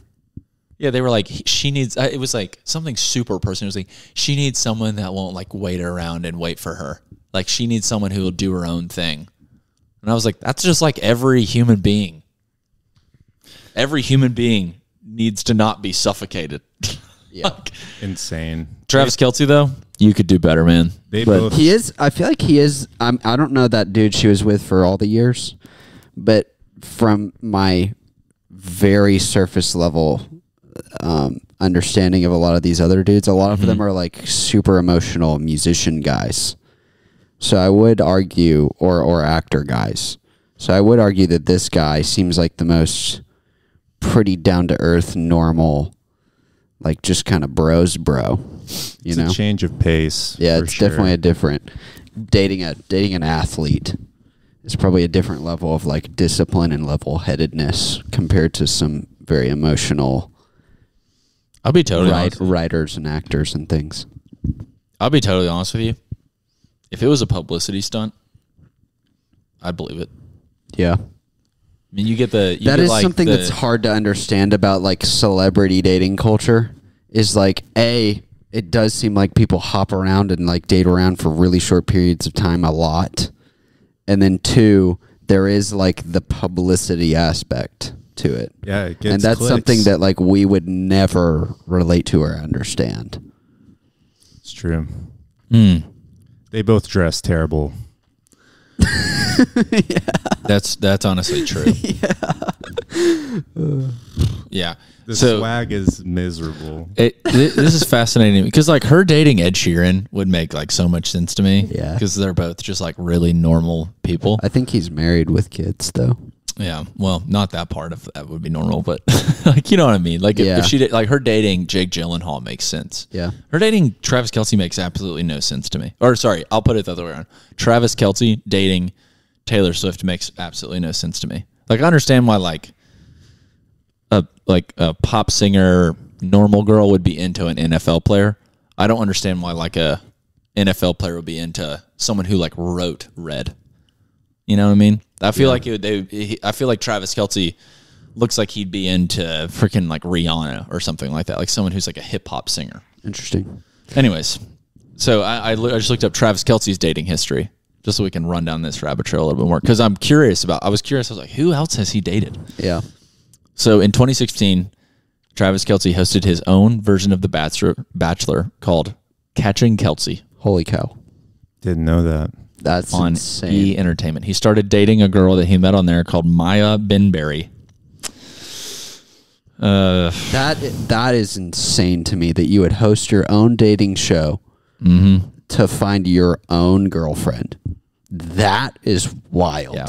That's like some He needed help. Narcissistic energy, in my opinion. Yeah, that's pretty crazy. He is a pretty big fan of himself from what I've seen though. But I guess I'll try and play devil's advocate to myself. It would be kind of funny. I think if I was famous, I would do some like dumb stuff just because it'd be funny. Sure. And I think there is a twist where that could be like, guys, I'm trying to find a girl. Maybe I should just like host a show and let them come to me. Wow. Yeah. I think you should. I would not. I mean, I'm married. That's not on the table. Well, but you should have done that. I should have. Anyway, so he dates that girl that he met on the show. From my understanding, for about 5 months in 2016. Yeah. Then 2017, he starts dating Kayla Nicole. I don't know how that is. Let's see. They attended the reason. Oh wait, they dated from 2017 until 2022. They dated for a long time. Another long on again, off again. A sports broadcaster and a model. I've never heard of her, and she's a sports broadcaster. But anyways, Kayla Nicole. They broke up for the first time in August of 2020. They got back together, but then they broke up again in May of 2022. Yeah. So she's an on-camera host for like fitness, she's a bit of a fitness influencer. She's a on-camera host for like TMZ kind of broadcasts. And then from 2022 until 2023, he dated a girl named Zuri Hall. Don't know who that is either. Let's see. Access Hollywood correspondent, another like blogger. Strange. Or not blogger, but like celebrity blogger. Yeah. And then in 2023, he starts dating Taylor Swift. That's why it's just a little bit creepy to me. He dates 2 like Access Hollywood people in a row, and then he like dates like the most famous person alive. Where do you think they met? Where do you think they got connected? I'm sure the origin story exists. Surely, yeah. Let's see. Taylor and Travis have been quietly hanging out, an insider shared with the outlet. She saw him when she was in NYC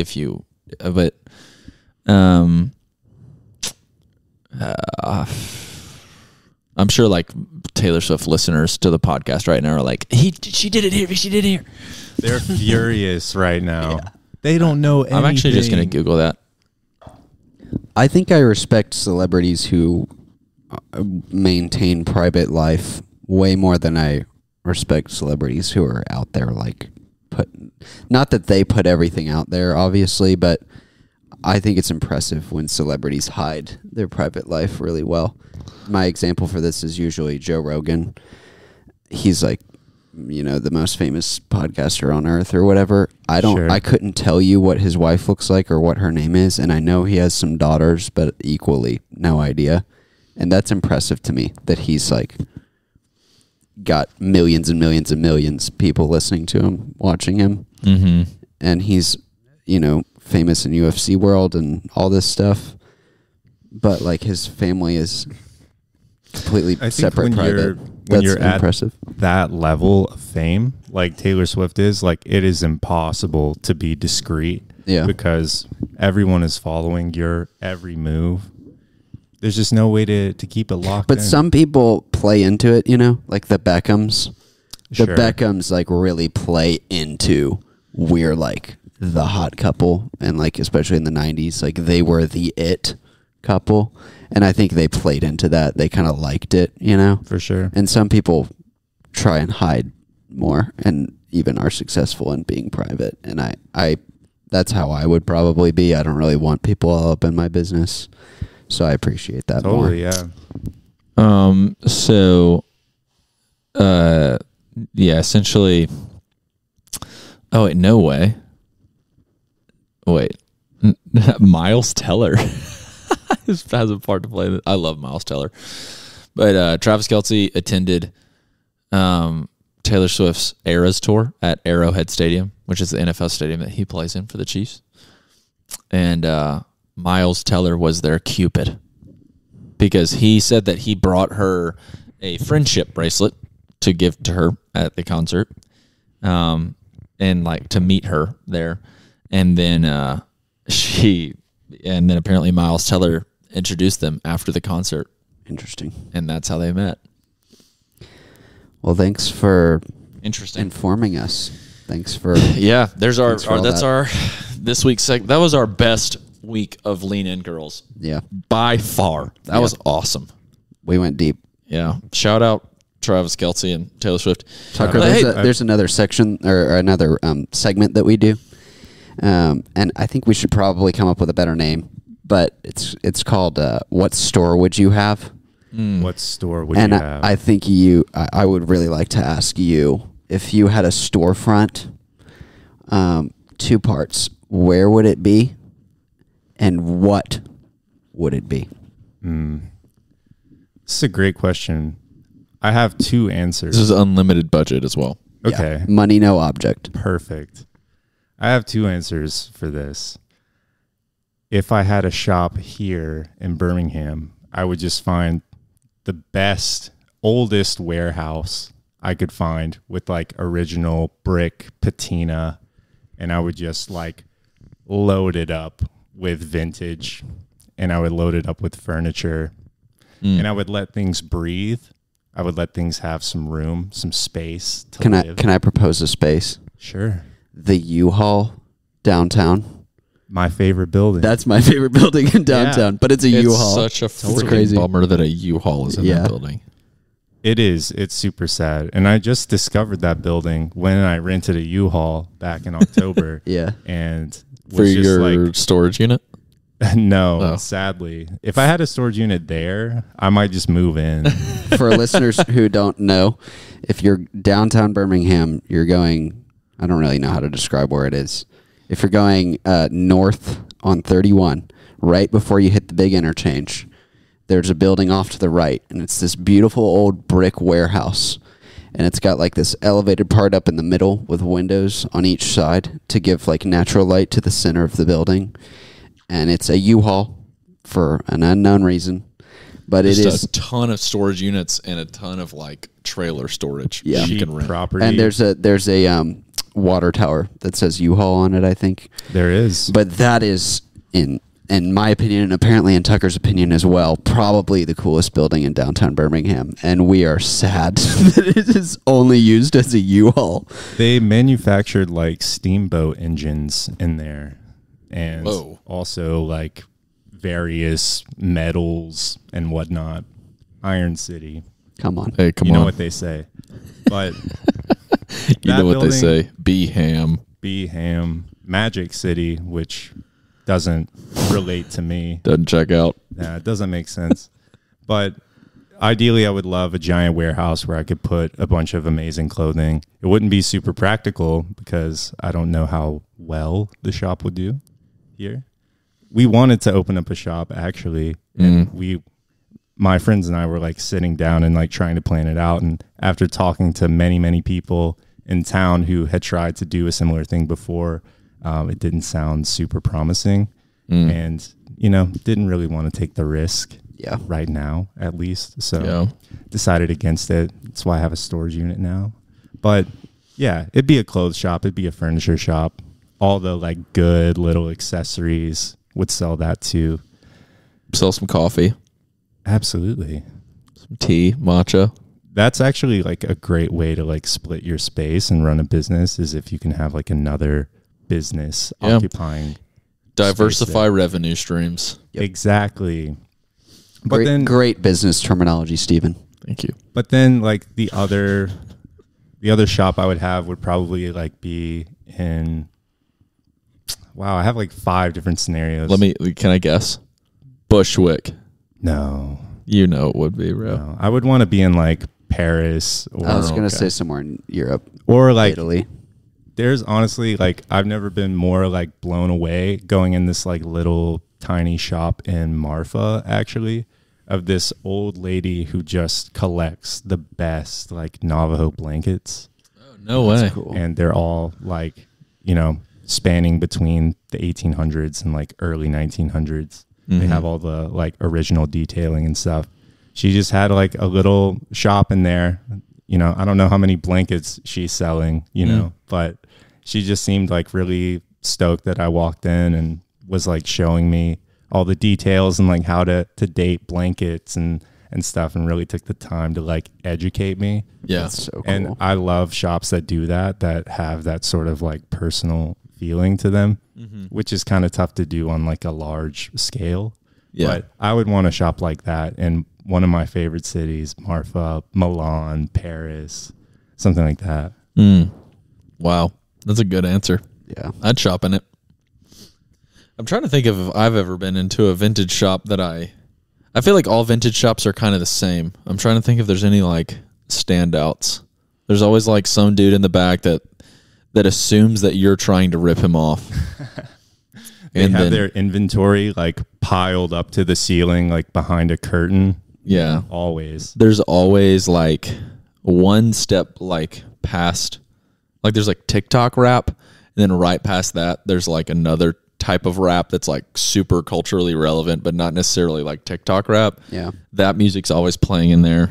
Oh, so you're Like- going in like 80s, 90s sort of. Yeah, just like the I'm majority of a envisioning- vintage shop. I'm It would be, envisioning yeah. little 5 Points in Atlanta. Oh, That's sure. kind of There's what like I have in my head. there's like a cutout of Michael Jordan or Jeff Gordon or something like that. Okay, see, like my vision of like a vintage shop would be like super old signs on the wall and like people carrying like 1920s jackets and whatnot. Like Yeah, those are, your- like, hanging on the wall, but that's a little bit more like an old head shop, Yeah. Yeah. Way more upscale. Totally, like And tons of military. I kind of think I have a vision of that, and that seems sick.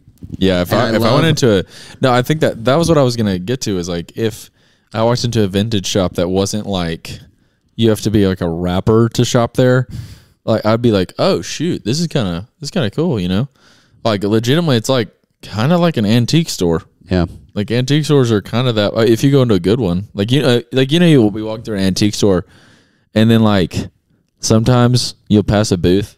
I don't know how much y'all antique. I antique for fun. That's what I do whenever I'm alone, like I on do a from Saturday, time like to time, yeah. almost every day. and I was gonna say that's Tucker.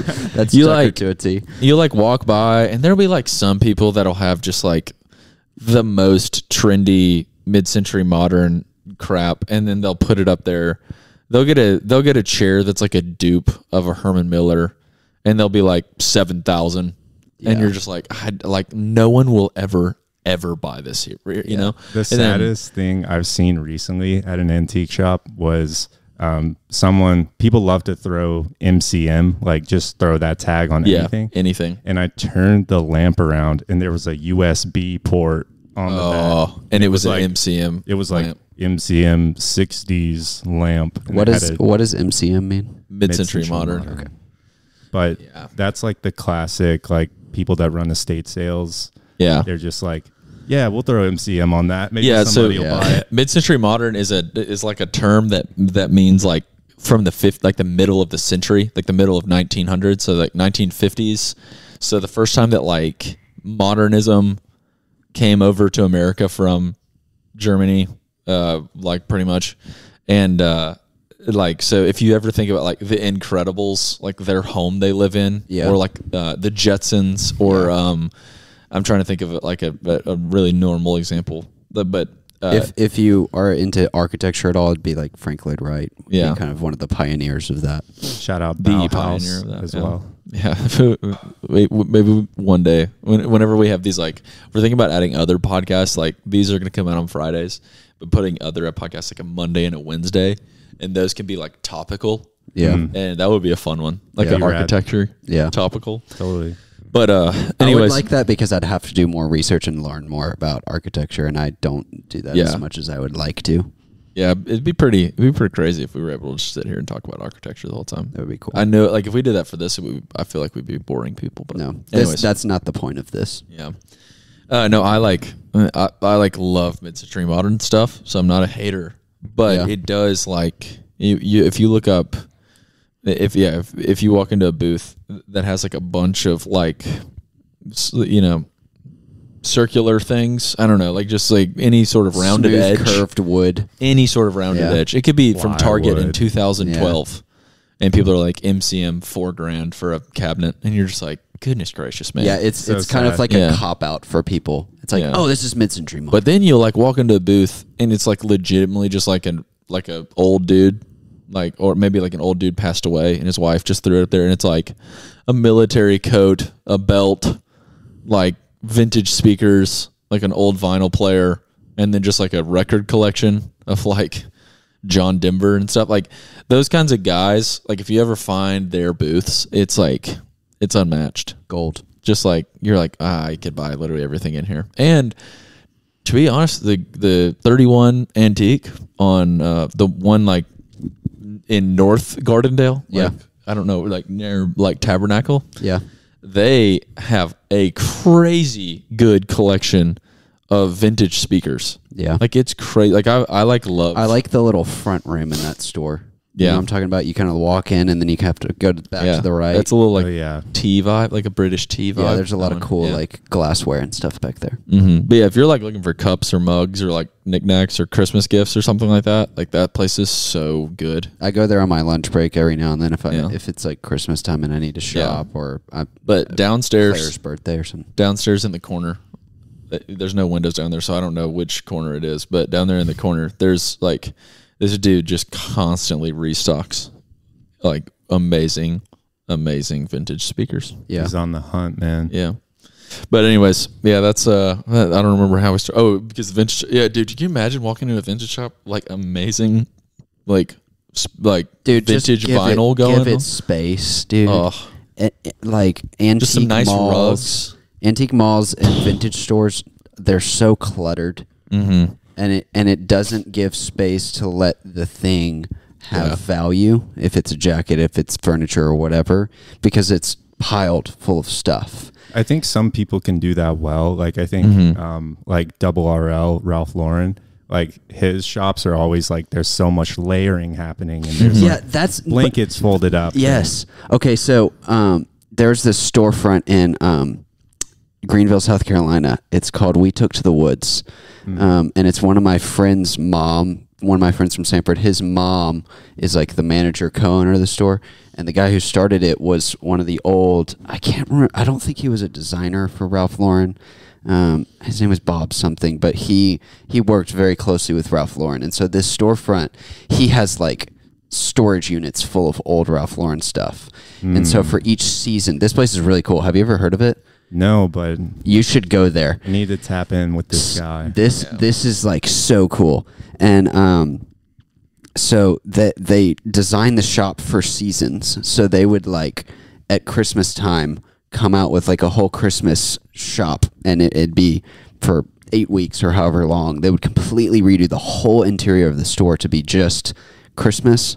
And it was so cool. And my friend's mom, Seth, she was an interior designer, and so I'd been to their house, and they have this really cool, like 100-year-old house in Greenville that they've renovated, but they renovated it to keep true to the old style of the house. And so everything's creaky wood floors and stuff, but Love it. they did this layered look that you're talking about, and I'd love for you to expand upon it. But that was the first time I ever experienced like a lot of stuff, a lot of like, they would have rugs on top of rugs, which I had never seen that before. Yeah, layering rugs. That's like an elite power styling move. It works, and it's crazy to me because I'm so into like the modern, clean, nothing in a room kind of look. Sure. But there's this layered look that makes it so homey Totally. and so like comfy, Yeah. but it works. And it's so cool. That was my first experience with that. And it's a Ralph Lauren Yeah. family Yeah, that's inspired. definitely like his style. I think when I was going into Double RL in New York, they would have like the super old like vintage pieces right next to the reproductions that Ralph Lauren would make.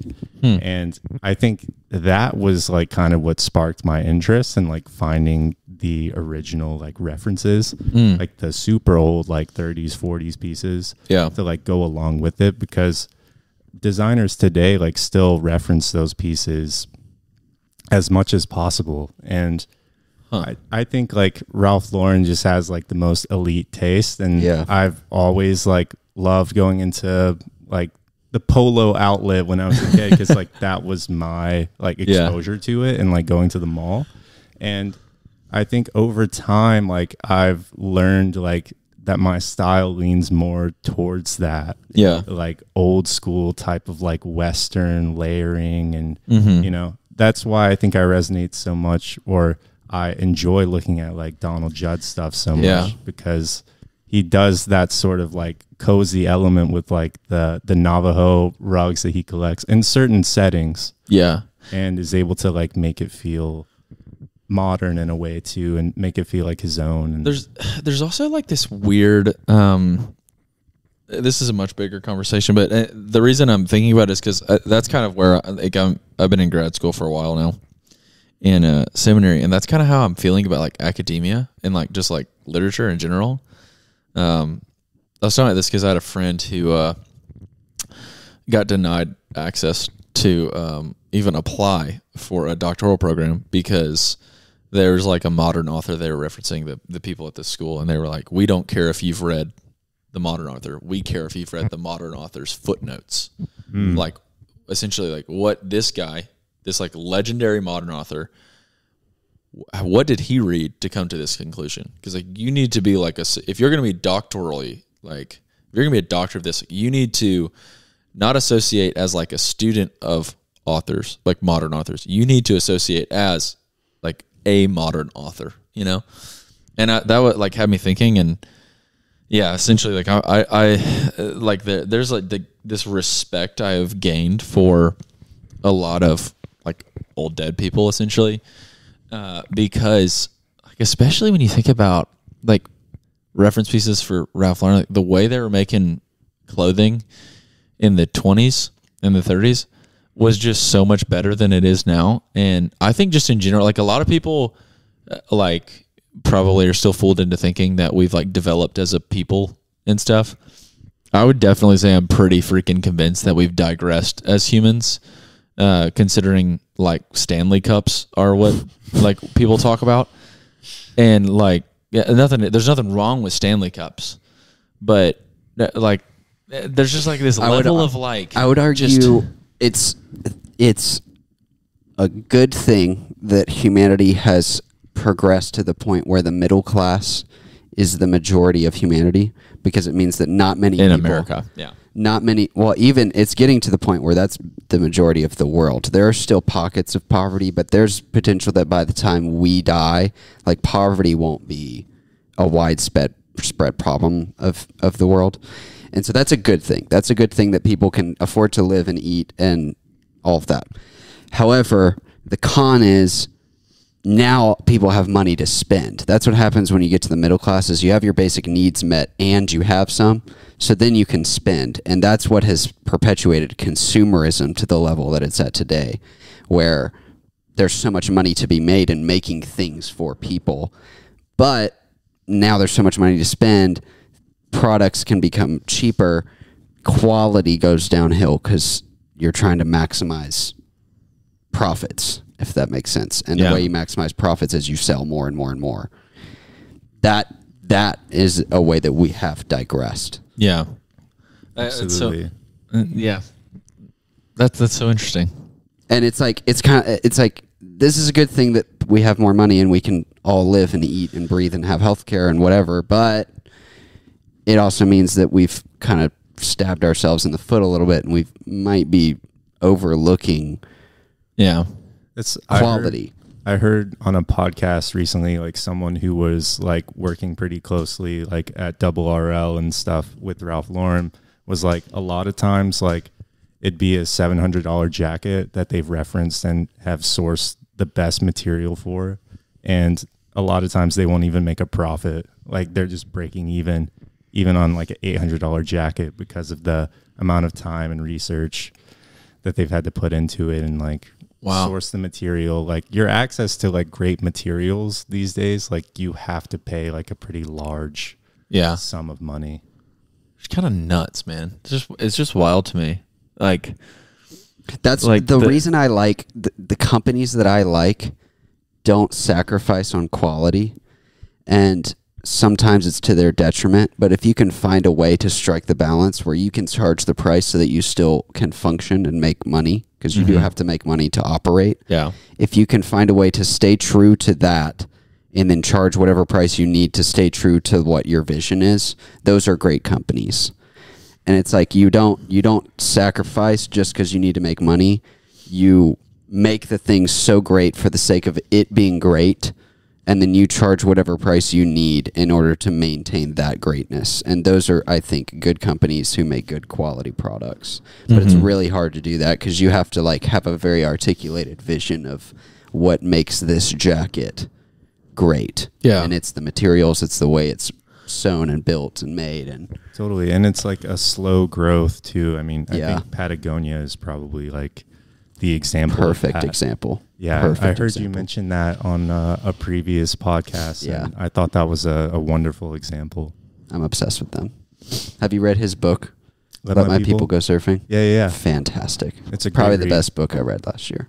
Totally, yeah. Like the Chenard equipment stuff that was made in like the 70s, like the Aloha Patagonia stuff is like highly coveted on the vintage market. Yeah. Yeah. Patagonia's dope. I still think that they are secretly super fast fashion vibes. I mean, today, probably. Like, I feel like a lot of their stuff is like mad outsourced. And I think quality They've just scaled so much. It's such a big company now. Yeah. I mean, quality is sacrificed. I mean, even like Yvonne sold his shares, you know? Yeah. Or donated them. Yeah, it's really fascinating to me. It's also interesting, like in the like Instagram ad world. I feel like I'm overwhelmed by how many cool companies there are nowadays that are new. Yeah, that's another aspect to this where it's like there's a lot of companies, quote unquote, not sacrificing quality. Just stick with the classics, man. Honestly, yeah. Like I understand why people do that. It's like, all right, I'm gonna wear double RL and like Blundstone boots and call it a day, and salvage denim, or like. But I think just buy your one pair and just keep trucking. I think now in the market there is room for you to start to be that one guy who makes the really high quality, don't sacrifice thing. Dude, the other day I tried to. There's this one brand in Australia, Rhythm, that I like absolutely love.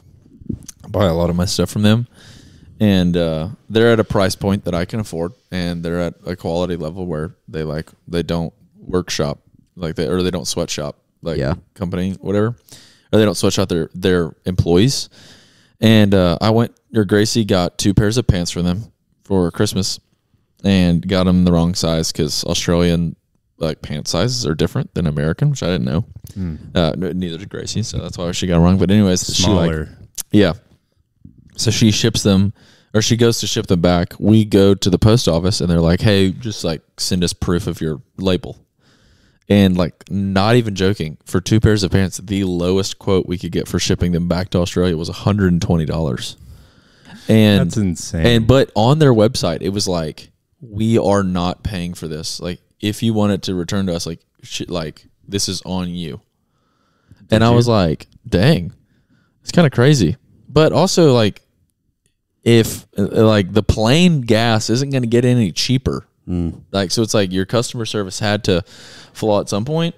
But that's literally what I've been sitting here thinking about ever since y'all been talking about this, because it's like it's kind of like a hands tied. They didn't sacrifice. Yeah, it's weird. I got kind of fricked because of it. Yeah, you would think that there's like a middleman there, like a warehouse in the U.S. that could like sort of a warehouse in like an L.A. or in Atlanta or somewhere. And they used to do it through called Zoomies, the really popular like skateboard place.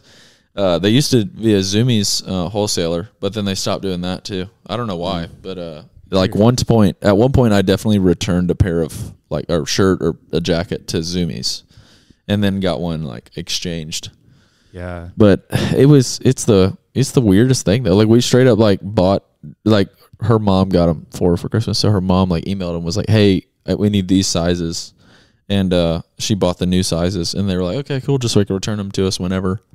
And we didn't know until we read their like return policy that we had to fork out $112 more, $122 more.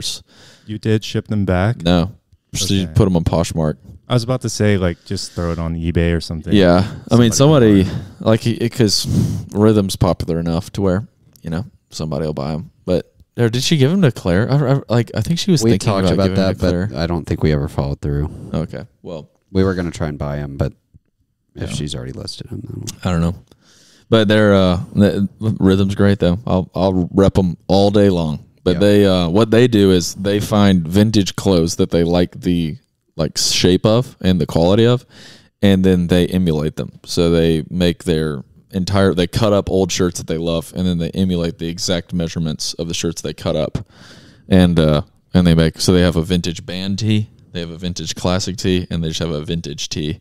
And their vintage t-shirt is like $38, but it's the best fitting white tee on the market, in my opinion. And I take that from a guy who's done a lot of research, because I've been wearing white t-shirts for a lot of white t-shirts. Not bad. Years of my life.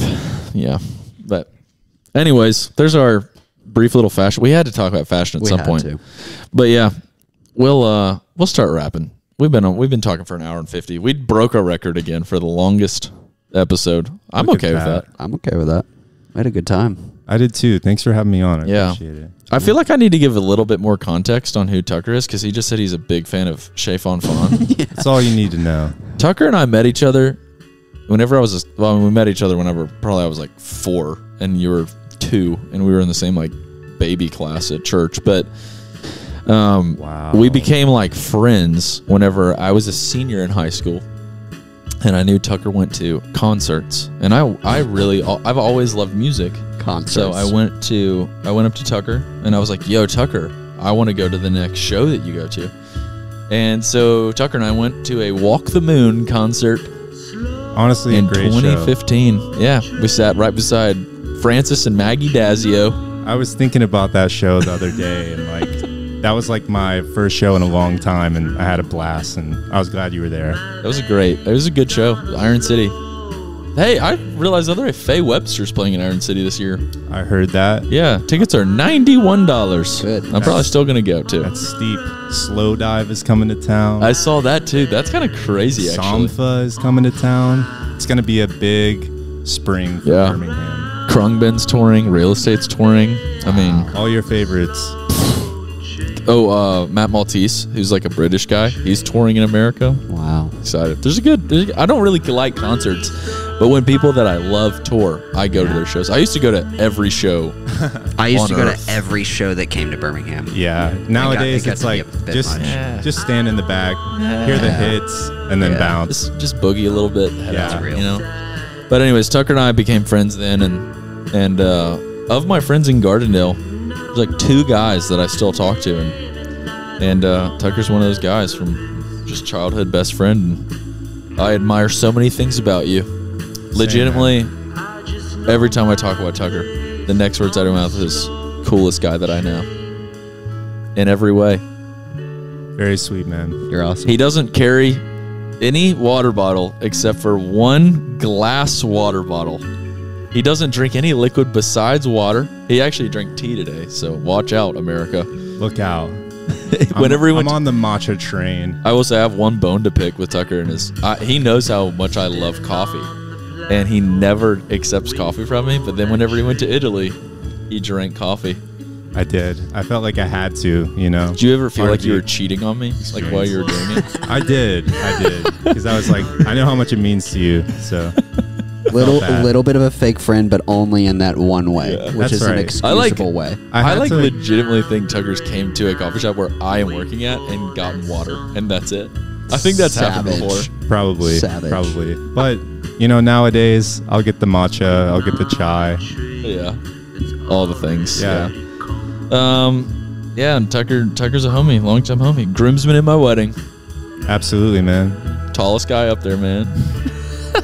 I said I wanted the pants Tallest guy and shortest guy, I think. Surely, yeah. Whoa. Probably. But I wanted the pants to be like floods that day. I don't think it was possible for them not to be on Tucker. Yeah. Tucker got the longest legs on earth, bro. Yeah. Great Dane. That's me, man. Tall guy. Gentle Yeah. giant. Yeah, but yeah, man, it's been fun.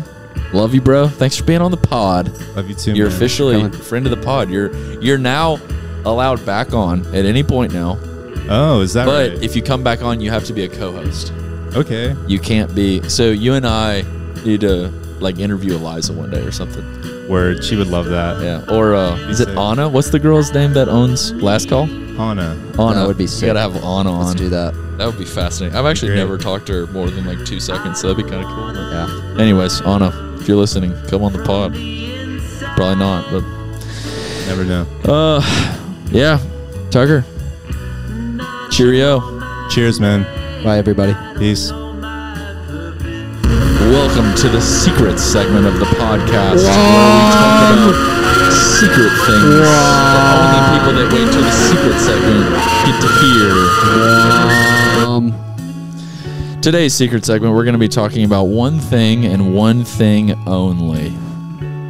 And that is, when you were in New York, what is the best plate of food that you ate? You have 10 seconds to make your decision.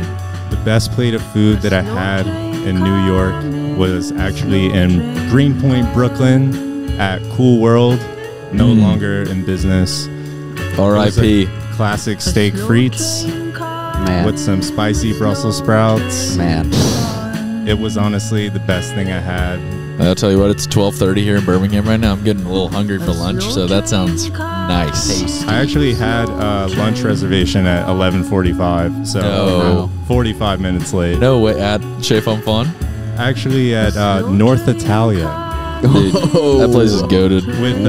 with family, but they'll understand. I'm doing business, doing work. I feel so bad. Sorry, dang. Okay, well, on that note, Secret segment's over. Godspeed.